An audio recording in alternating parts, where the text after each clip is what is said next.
The silence of a house at 3 a.m. is never truly silent. It is a pressurized chamber of memories, ticking clocks, and the rhythmic, sometimes labored, breathing of those we love. For most of us, we view sleep as a sanctuary, a grand reset button where the day's anxieties are washed away in the tides of the subconscious. We tuck our aging parents into bed, kiss their foreheads, and whisper good night, believing they are safe within the cocoon of their blankets. But what if the sanctuary is actually a stage? What if the movements they make in the darkness are not merely restlessness or vivid dreams, but a desperate, coded SOS from a brain that is beginning to lose its grip on the physical world? We often hear that the eyes are the windows to the soul, but in the field of modern neurology and the delicate dance of aging, it is the sleeping body that serves as the most honest narrator of our internal health. There is one specific behavior, one subtle yet terrifying physical manifestation during sleep, that if observed in the elderly, demands immediate medical intervention. To ignore it is to ignore a fire alarm because the flames haven't reached the hallway yet. This story is not just a medical cautionary tale. It is an exploration of the invisible threads that connect our nightly visions to our waking reality, and a reminder that in the quietest hours, the body speaks a language we must learn to translate before the silence becomes permanent. The value of this narrative lies in its ability to bridge the gap between clinical data and the raw, beating heart of the human experience. We live in an era where we are hyper-connected to the digital world, but increasingly disconnected from the biological nuances of our own kin. We track our steps and our calories, yet we remain blind to the midnight rehearsals of a failing nervous system. Why does a grandfather, known for his gentleness, suddenly strike out in the dark? Why does a grandmother, who can barely walk during the day, suddenly leap from her bed with the agility of a youth, chased by shadows only she can see? It is tempting to dismiss these episodes as the quirks of the old and weary, a byproduct of a long life lived. But science suggests something far more profound and urgent. The brain, in its infinite complexity, has a fail-safe mechanism designed to keep us paralyzed while we dream. When that gate swings open, the consequences are more than just a disrupted night's sleep. They are a harbinger of a structural shift within the mind itself. This story aims to awaken your intuition, to sharpen your observation, and to potentially save a life by recognizing the one thing an elderly person must never do while they sleep. Consider the case of Elias, a man whose life was defined by precision. A former architect, he spent decades ensuring that every beam, every joint, and every foundation was perfectly aligned. He was a man of logic, a man of quiet strength. To his daughter Clara, he was the immovable mountain. But mountains, as solid as they seem, are subject to the slow, invisible erosion of time. The change didn't happen in the light of day. It didn't happen over a Sunday dinner or during a walk in the park. It happened in the velvet darkness of a Tuesday night, in the room at the end of the hall. Clara, staying over for the weekend, heard a crash. It wasn't the sound of a fall, it was the sound of a struggle. When she opened the door, she didn't find her father wandering or confused. She found him in the middle of a violent, physical reenactment of a dream, his eyes closed, his body a weapon against an invisible foe. This was not the restless tossing of a sleeper, it was something else entirely. It was a bridge being crossed, a biological boundary being broken. As we peel back the layers of Elias's experience, we must analyze the social stigma attached to aging and cognitive decline. We live in a society that fetishizes youth and views the eccentricities of the elderly through a lens of pity or exhaustion. When an older person begins to act out their dreams, a condition known clinically as REM Sleep Behavior Disorder, RBD, families often hide it.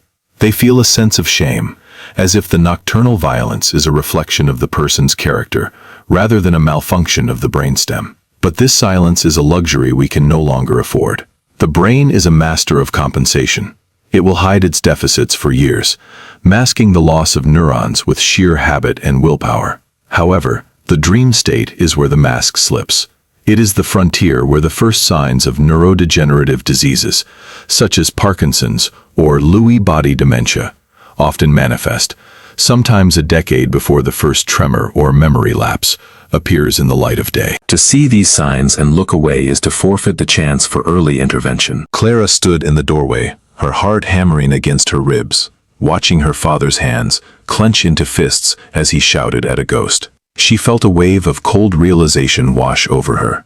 The man she knew was being replaced by a stranger in the dark. She wondered if this was just a bad dream, or if the very architecture of his mind was beginning to crumble. She didn't know then that this was the first page of a much longer, more complex chapter, one that would challenge everything she believed about love, duty, and the fragility of the human brain. But as she watched him slowly settle back into a heavy, unnatural stillness, a single question burned in her mind.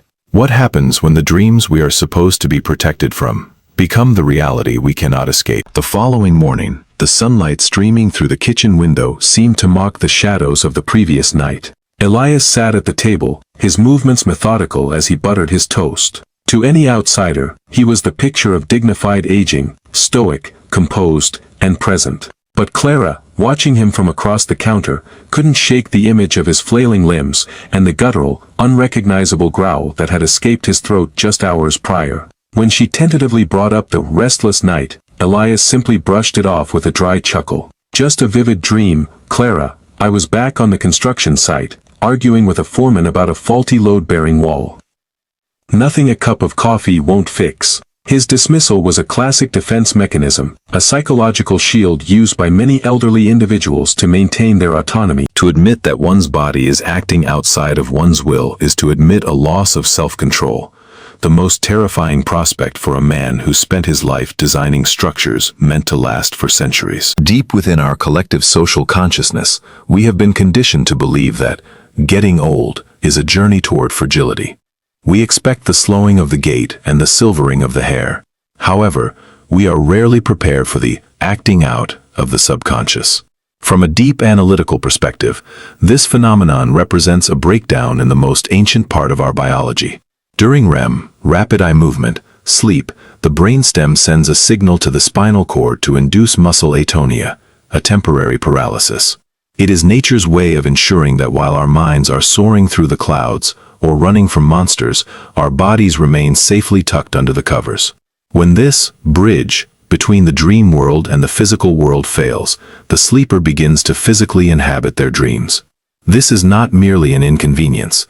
It is a neurological red flag. Studies suggest that a significant percentage of people who exhibit this behavior may eventually develop neurodegenerative conditions.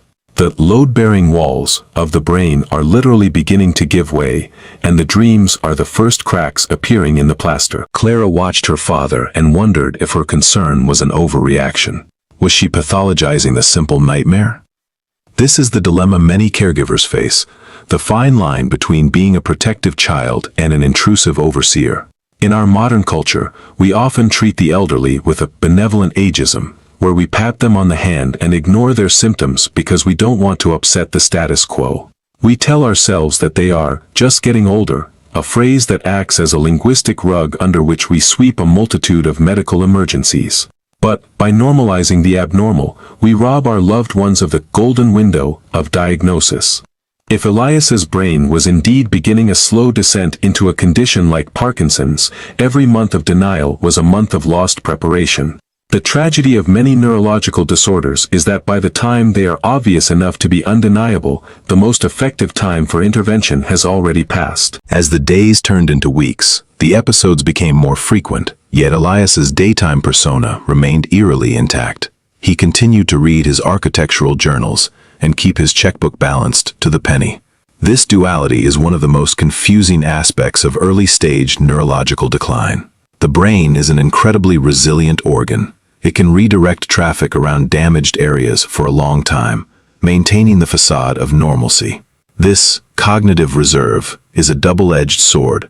While it allows people to function longer, it also hides the rot at the core. Elias was like one of his old buildings. The facade was polished and the windows were clean, but deep in the foundation, the steel was beginning to oxidize.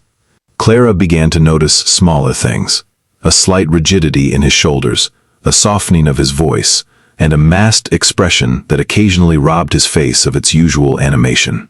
These were the whispers that accompanied the midnight screams. She decided to do her own research, diving into medical journals and forums. She learned that the dream acting she witnessed was often the very first clinical sign of alpha-synucleinopathies, a group of diseases where a specific protein misfolds and accumulates in the brain. It was a terrifying revelation. It meant that the ghosts her father was fighting in his sleep were actually microscopic tangles of protein, slowly strangling the neurons that controlled his movement and his mood. The philosophy of aging often focuses on letting go, but Clara realized that in this instance, letting go was the worst thing she could do. She needed to hold on tighter, to observe more closely, and to force a confrontation with a reality that Elias was not yet ready to face. The bond between parent and child was beginning to invert. The daughter was becoming the guardian of the father's hidden truths. One evening, as the sun dipped below the horizon, casting long, skeletal shadows across the living room, Clara found her father staring out the window. "I feel like I'm waiting for something," he whispered, his voice barely audible. "Like there's a storm coming, but the barometer hasn't dropped yet." It was a moment of profound clarity and vulnerability.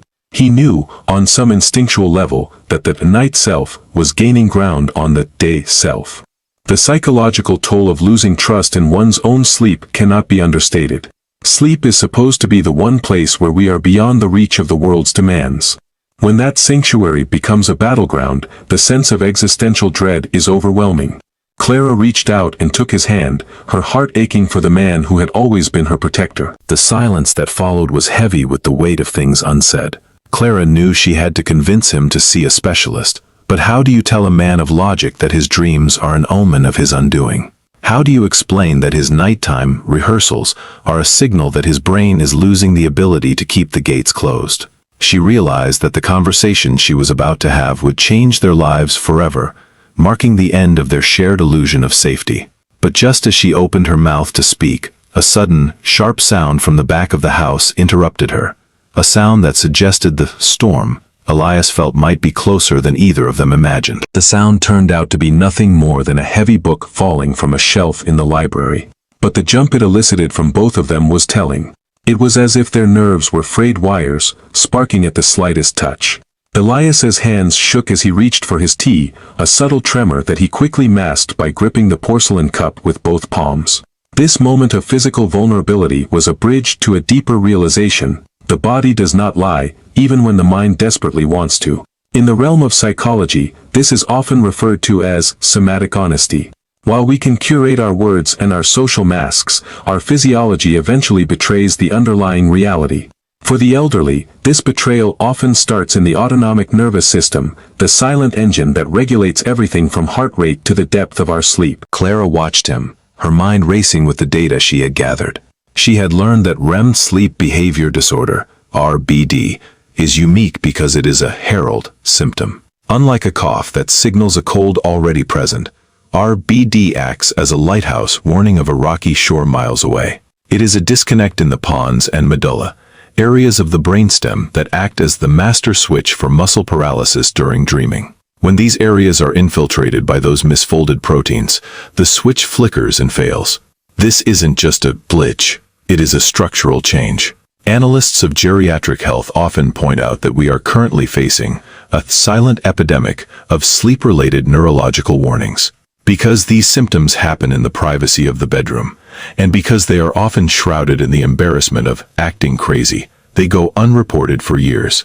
We are losing the battle against neurodegeneration, not because we lack the tools, but because we are missing the cues. "Dad," Clara said, her voice steady but infused with a softness that signaled she wasn't attacking his dignity.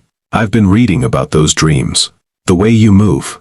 It's not just dreaming. It's called REM Behavior Disorder. It's a real medical condition, and it's something we need to talk to a neurologist about. It's not about your mind going, it's about a physical mechanism in the brain that needs checking." She chose her words carefully, focusing on the physical mechanism to distance the conversation from the stigma of mental illness. For a man of Elias's generation, mental meant weak, but mechanical meant something that could be diagnosed and managed. This is a crucial strategy in communicating with the elderly, framing health issues in a way that preserves their sense of agency and structural integrity. Elias stayed silent for a long time, the shadows stretching further across the floor. "A neurologist," he finally repeated, the word tasting bitter in his mouth. "You think I'm losing it, don't you? You think I'm becoming one of those hollowed-out shells in the nursing homes. This is the core fear that fuels the denial of the elderly, the fear of the hollowed-out shell. Our society does a poor job of honoring the continuum of life. We view the descent into cognitive decline as a total erasure of the person, rather than a different, albeit difficult, phase of their existence. This binary view, either you are all there, or you are gone, creates a wall of terror that prevents early diagnosis. Elias wasn't just fighting his dreams. He was fighting for the right to remain the man he had built himself to be. The analysis of this fear reveals a profound philosophical truth. Our identity is heavily invested in our consistency. We believe we are the same person from morning to night, but the existence of RBD suggests that we are actually a divided kingdom.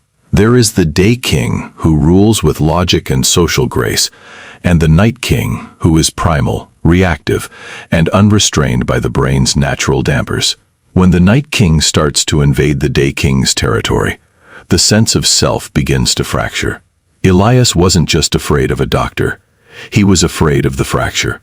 He was afraid that if he acknowledged the midnight intruder, the intruder would eventually take over the daylight hours too. Clara moved to his side, kneeling by his chair. I don't think you're losing anything, Dad. I think you're being attacked by something you can't see, and you're fighting it alone every night. You shouldn't have to fight it alone. If you had a leaky valve in your heart, you'd let a surgeon look at it. This is just a leaky valve in the way your brain handles sleep. Her empathy was a lifeline. In that moment, she wasn't the daughter lecturing a father, she was a partner in his defense. The importance of co-regulation in caregiving, where the caregiver provides the emotional stability the patient is losing, is the cornerstone of effective support. After what felt like an eternity, Elias let out a long, shuddering breath. Okay, he whispered. We'll go, but only because you're a persistent nuisance. A flash of his old humor returned, a small victory in the encroaching gloom. They made the appointment for the following week, a step that felt like both a relief and a death sentence. Clara felt a momentary sense of triumph, but it was quickly overshadowed by a new anxiety. What would the tests show? And more importantly, how would they handle the nights between now and then? The rehearsals were getting more intense, and she knew that the next time the Night King woke up, he might not stay confined to the bed. As she walked to her own room that night, she realized that their relationship had irrevocably changed. The hierarchy of her childhood was gone. She was now the architect of his safety, and the blueprints were becoming more complex by the hour.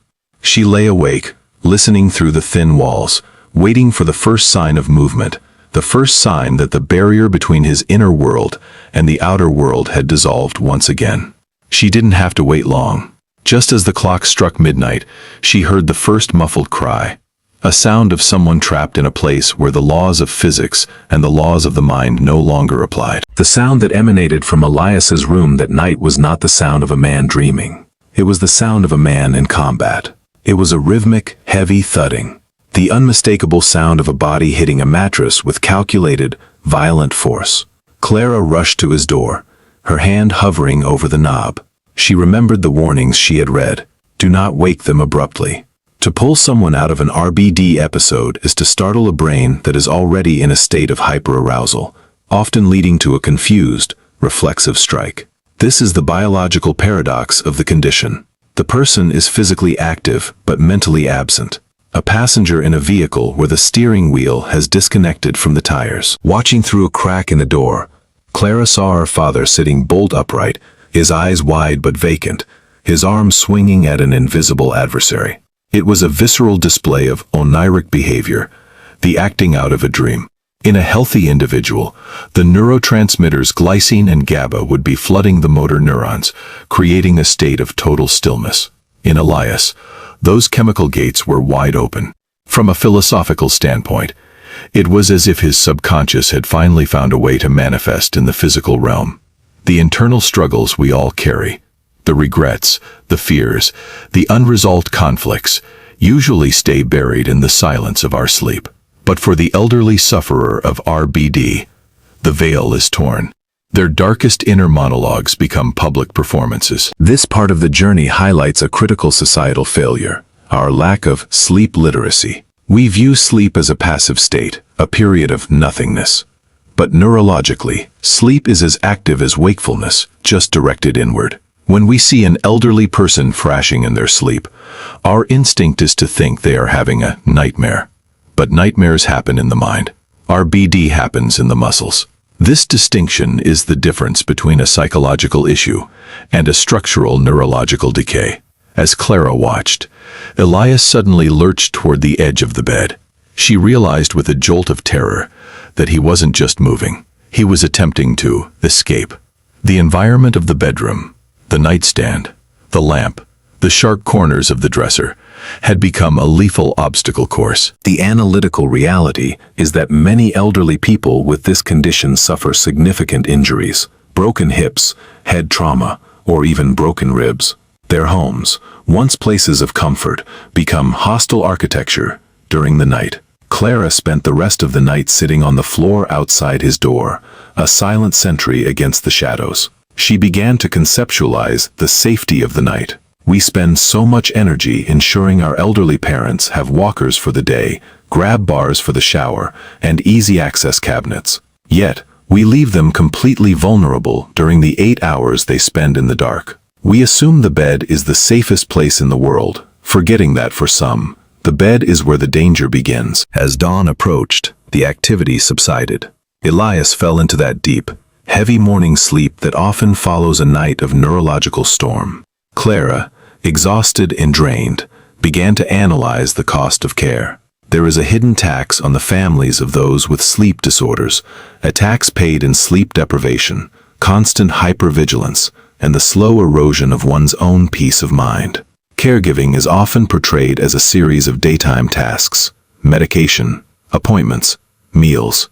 But the most grueling part of caregiving is the night watch.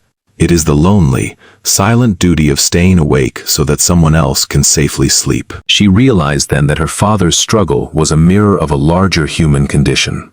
We all have night kings, parts of our history or our biology that we try to keep paralyzed and hidden. We all hope that our atonia, our social filters and our self-control will hold fast until the end. But for some, the filters fail. For some, the internal architecture gives way before the spirit is ready to leave. This realization didn't bring Clara comfort, but it brought her a strange kind of clarity. She wasn't just fighting a disease, she was witnessing the raw, unfiltered essence of a human being struggling to maintain order in the face of biological chaos. When Elias woke up, he complained of a sore shoulder and a headache.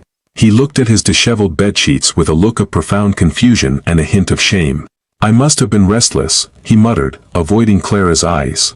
The denial was thinner now, more transparent. He was starting to see the evidence of his own night self in the bruises on his arms and the sweat on his brow. The transition from knower to patient is a painful one, marked by the loss of the most basic privacy, the privacy of one's own dreams. Clara took a deep breath. "The doctor's appointment is today, Dad. We're going to find out why your body isn't letting you rest." She didn't mention the violence or the shouting. She focused on the rest.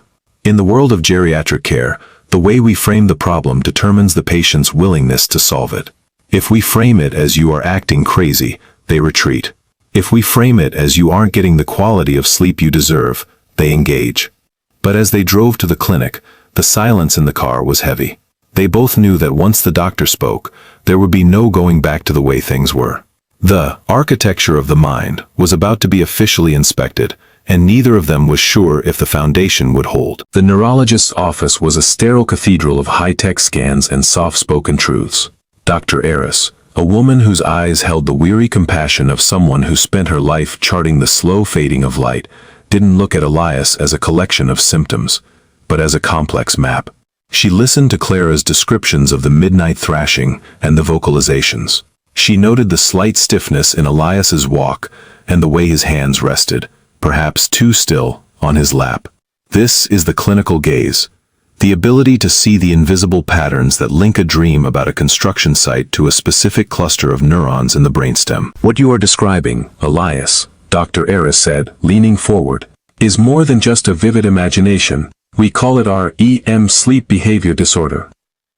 Usually, when we dream, our brain sends a signal to turn off our muscles so we don't act out our thoughts. In your case, that off switch is flickering. It's a physical issue, likely caused by a buildup of certain proteins that shouldn't be there. She was careful not to use the word dementia or Parkinson's yet, but the subtext was there, vibrating in the air like a low-frequency hum. Deep analysis of medical communication shows that the stage disclosure is often necessary to prevent a patient from shutting down emotionally. The truth is a medicine that must be administered in precise doses. From a neurological perspective, RBD is often the first physical manifestation of a proteinopathy. This means that long before the mind loses its ability to remember names, or the hands begin to shake uncontrollably, the sleep-regulating centers of the brain are being compromised. This is why the behavior is a red flag. It is the brain's way of saying that the housekeeping system, the glymphatic system that clears out cellular waste during sleep, is no longer keeping up. For Elias, a man who built his life on structural integrity, the idea that his own waste management system was failing was a blow to his ego. But for Clara, it was the first time she had a name for the monster in the room. The philosophy of diagnosis is a strange thing. On one hand, it provides a label that can be researched and managed. On the other, it marks the end of normalcy. Once the label is applied, every future action is viewed through the lens of the disease. If Elias forgot his keys, it was no longer just a lapse. It was a symptom. If he was grumpy, it was no longer just a mood. It was behavioral change. This pathologizing of the person is one of the most difficult transitions for families. We stop seeing our parents as people and start seeing them as patients. Clara felt this shift happening in real time, a cold distance growing between her and the man who had taught her how to draw blueprints. Dr. Elias recommended a polysomnography, a formal sleep study. "We need to see what's happening under the hood," she explained. This is where the story shifts from observation to data. In our modern age, we trust the machine more than the witness. Clara had seen the violence, but the medical system required the graph to validate the experience. This reliance on data often overlooks the human suffering involved. While the machines measure eye movements and muscle tension, they don't measure the fear in a daughter's heart or the shame in a father's eyes. As they left the clinic, Elias was unusually quiet. The Day King was processing the news that his kingdom was being undermined from within. He looked at his hands, those hands that had sketched skyscrapers and held Clara as a baby, and he saw them now as potential traitors. The psychological impact of realizing your own body is no longer yours during the night is a form of existential betrayal.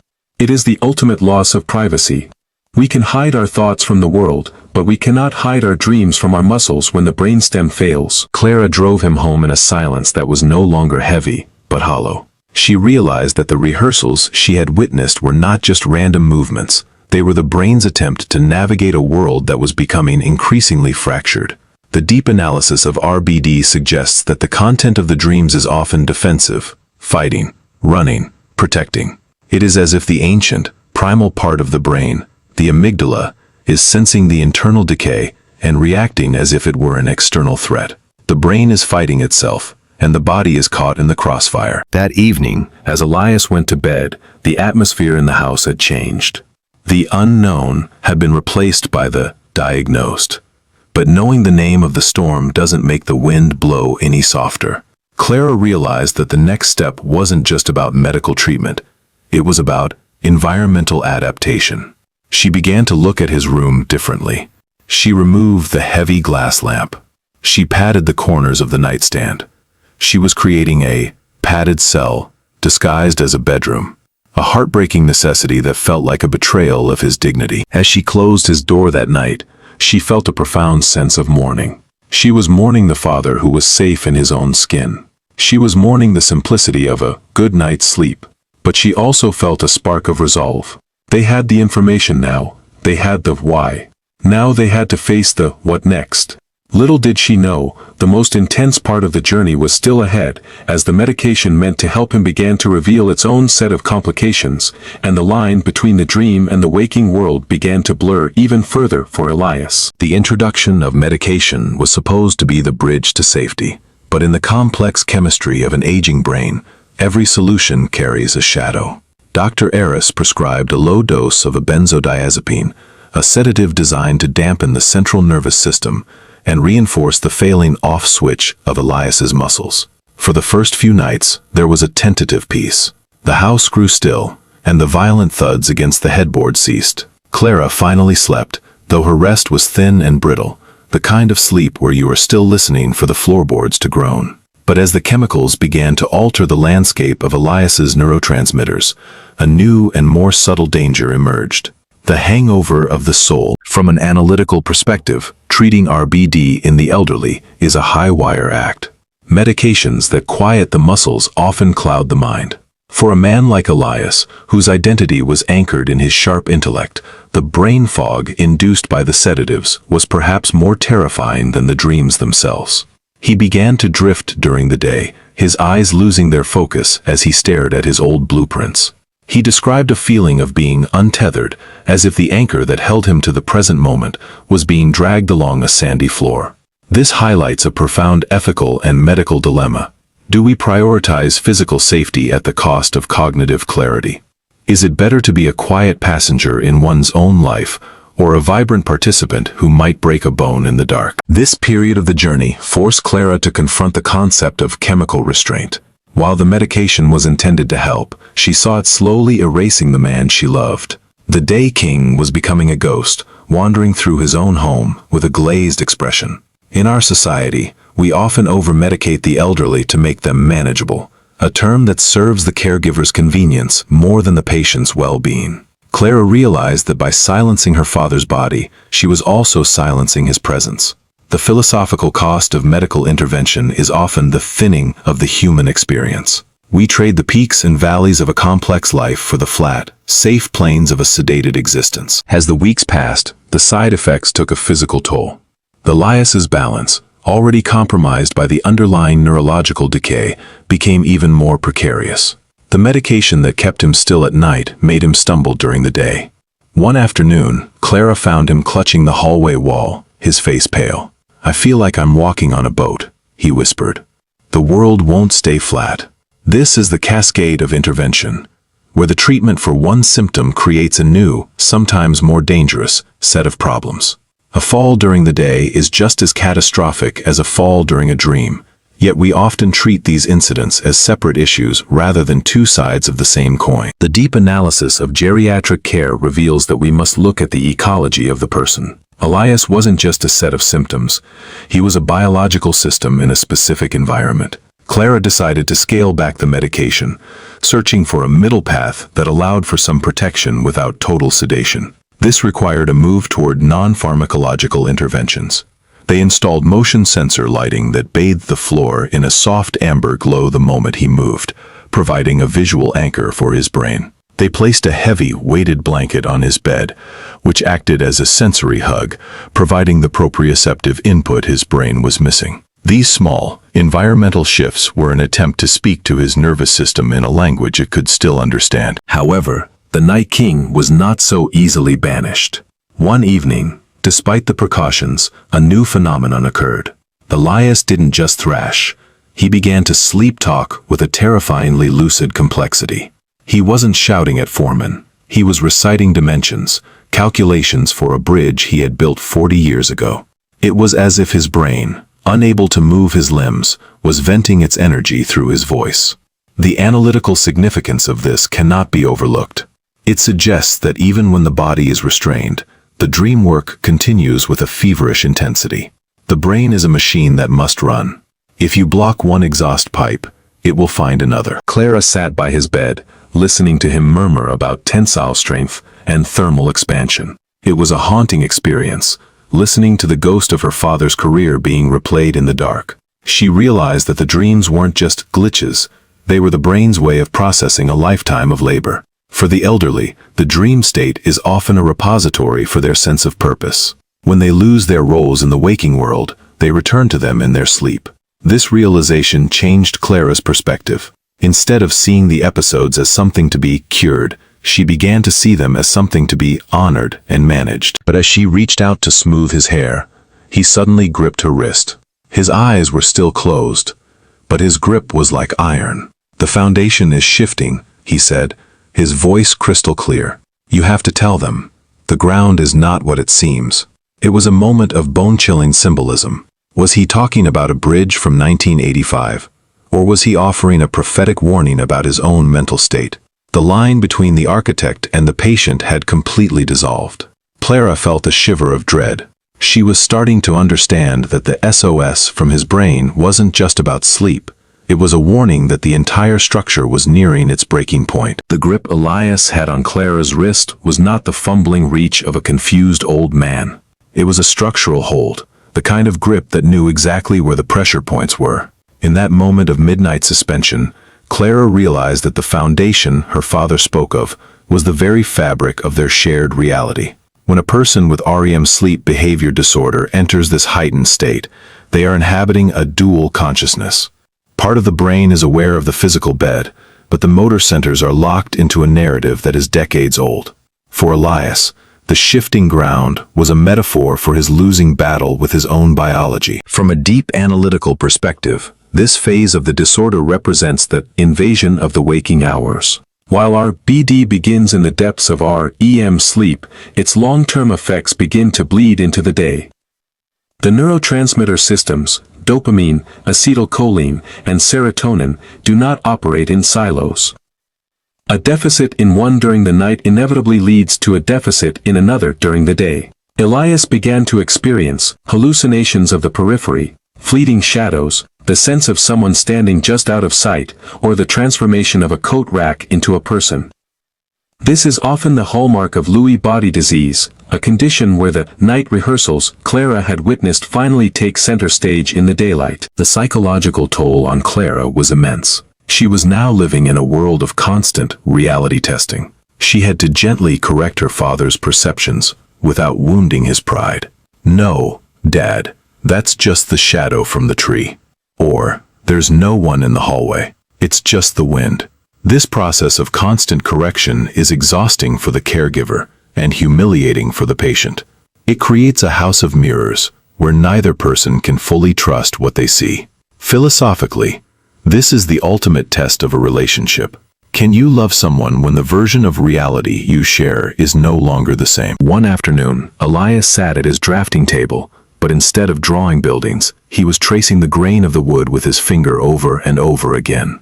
"I can't find the exit," he whispered. "The blueprints have changed, Clara. The doors are where the windows used to be."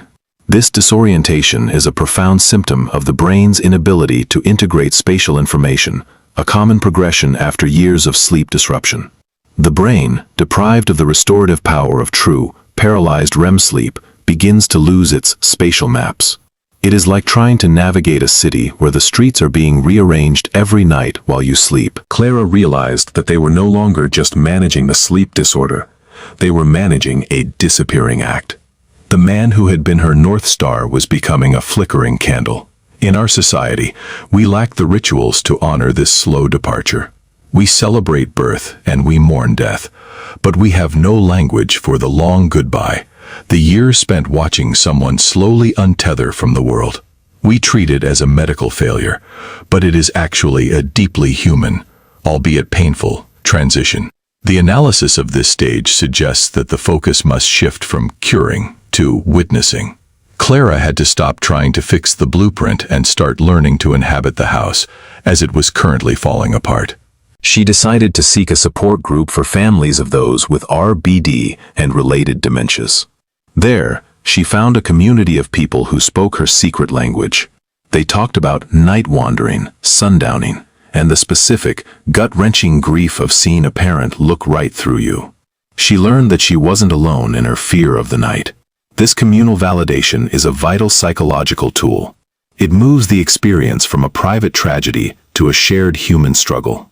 It reminded her that while Elias's brain was failing, her heart didn't have to. The medical reality, however, remained grim. Dr. Elias explained that the acting out was becoming more complex because the brain's frontal lobes, the centers of judgment and impulse control, were also beginning to thin.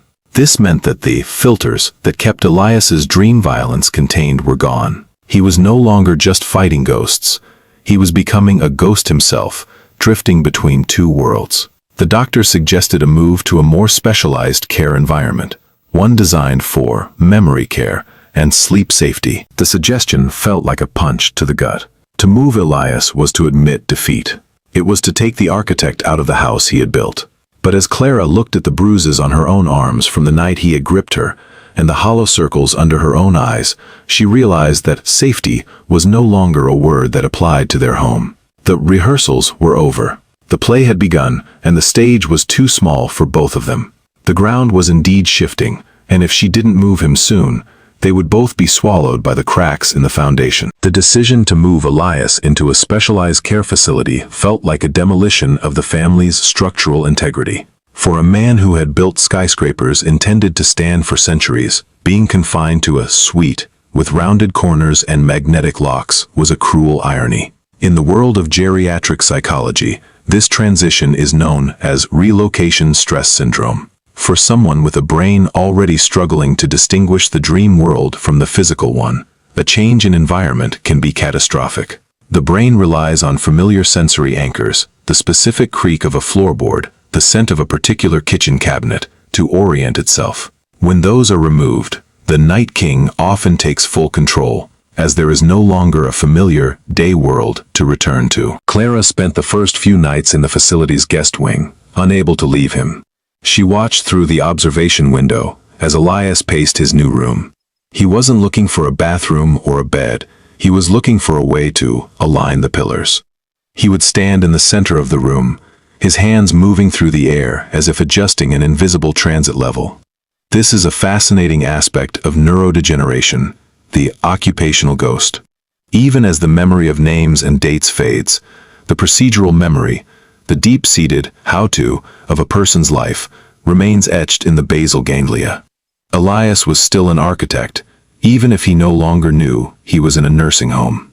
He was trying to fix a building that only he could see. Deep analysis of this behavior reveals a poignant truth about human identity. We are not just our memories. We are our movements. We are the habits we have cultivated over decades. When the atonia of sleep fails, these habits are what leak out into the night. The facility's staff, trained in the nuances of REM Sleep Behavior Disorder, didn't try to stop him or tell him he was dreaming. Instead, they practiced validation therapy. They asked him about the weight of the invisible beans. They entered his dream state to guide him safely back to bed. This approach is a radical shift from the traditional reality orientation of the past. It acknowledges that for the elderly with neurological decline, their subjective truth is the only reality they have left. However, the medical progression remained relentless. The midnight SOS that Clara had ignored for too long had now evolved into a full-scale neurological occupation. The facility used infrared cameras to monitor Elias's sleep. On the monitors, Clara saw what the doctor had described. The vocalizations were now constant. He was no longer just talking. He was debating, pleading, and sometimes singing in a voice that sounded like a younger version of himself. This temporal regression in dreams is common. As the more recent layers of the brain erode, the older, more vibrant memories from youth and middle age become the primary source material for the dreaming mind. The analytical cost of this stage is the loss of the future. When you are a caregiver, you spend a long time hoping for a plateau, a leveling off where the decline stops. But with alpha-synucleinopathies, there is no plateau, only a series of lower and lower valleys. Clara had to learn the philosophy of the present moment. She had to stop mourning the father who could build a bridge and start loving the father who could still feel the warmth of her hand. This is the hardest lesson of the long goodbye. It requires a complete dismantling of our expectations and a radical acceptance of the diminishing self. One night, the facility's head nurse called Clara into the monitoring room. "Look at the EEG," she said, pointing to a screen showing the electrical activity of Elias's brain. "He's in REM sleep, but look at the muscle tone in his legs." The graph showed a chaotic spike of activity. On the video feed, Elias was running. His legs were pumping under the sheets with incredible speed.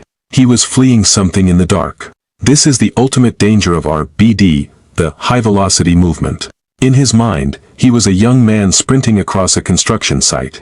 In reality, he was an 80-year-old man whose heart was being pushed to its limit by a dream. The nurse explained that this cardiovascular stress of dreaming is a silent killer in the elderly. The body undergoes a massive sympathetic nervous system surge during these episodes. Blood pressure spikes, heart rate triples. The acting out isn't just a risk for broken bones. It's a risk for a midnight stroke or heart attack. The body is running a marathon while lying in bed.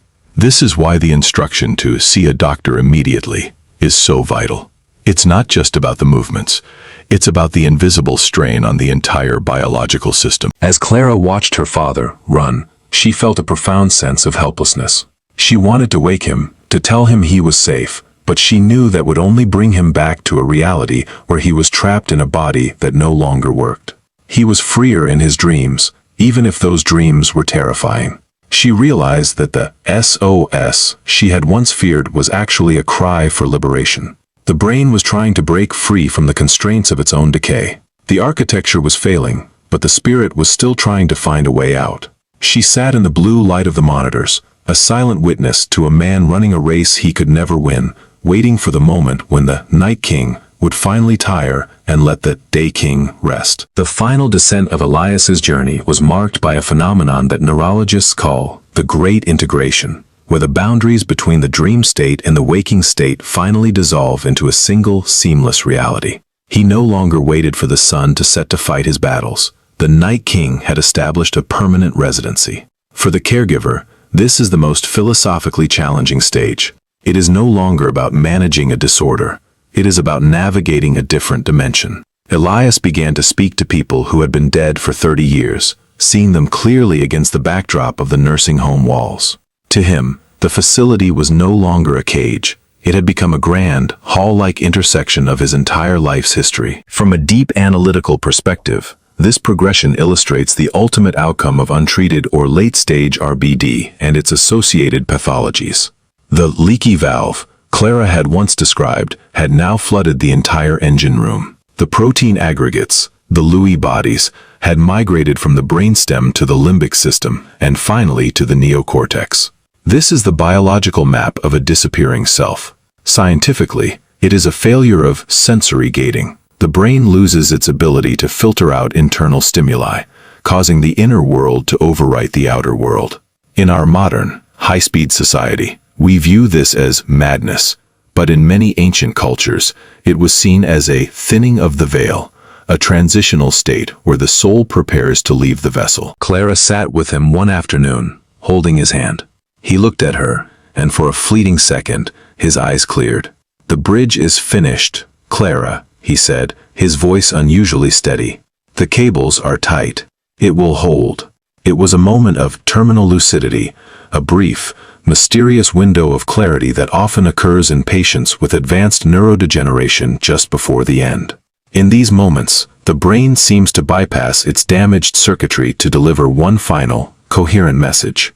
It is a psychological gift to the grieving, a reminder that the person is still there, beneath the layers of protein and broken synapses. Analysis of terminal lucidity suggests that as the body begins to shut down, the neurochemical noise that causes confusion sometimes settles, allowing the core consciousness to shine through one last time.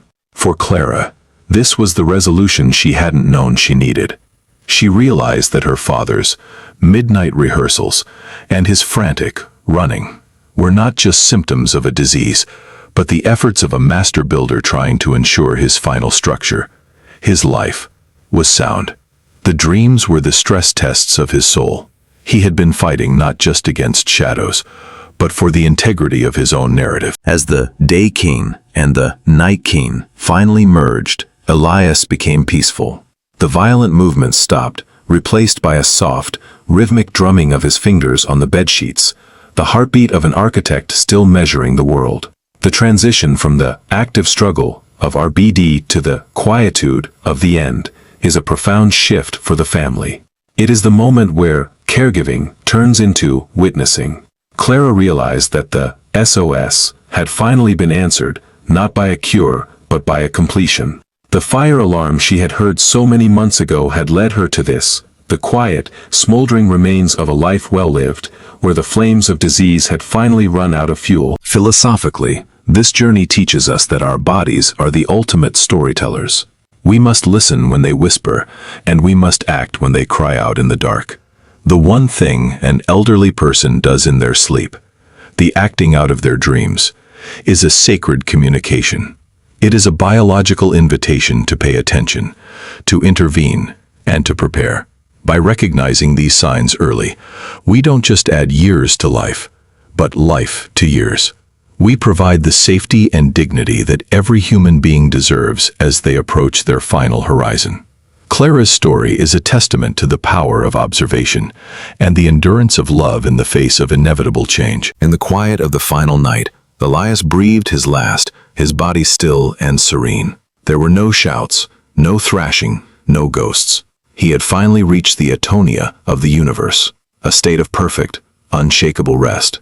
Clara stood by his side, no longer the sentry of the night, but the guardian of his legacy. She understood now that the brain is a temple, and even when the walls crumble, the space it once occupied remains sacred.